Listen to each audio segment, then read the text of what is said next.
Kinilala ang GMA Network bilang Tech Media of the Year sa Digital Bayanihan Awards. Ginagawad po ang parangal na ito sa mga kumpanya at individual na may malaking kontribusyon para mapalakas at mapabuti ang paggamit ng makabagong teknolohiya.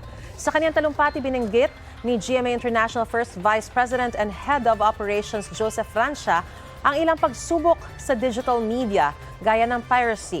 Ibinahagi rin ng batikang mamamahayag na si Howie Severino kung paano nagagamit ang teknolohiya sa misinformation at disinformation. Pinag-usapan din ng iba pang lider at eksperto kung paano makakasabay at mag-a-adjust ang ating mga kababayan sa digital technology. Mga kapuso, para una ka sa mga balita, mag-subscribe sa GMA Integrated News sa YouTube. Sa mga kapuso abroad, subaybayan niyo po kami sa GMA Pinoy TV at sa www.gmanews.tv.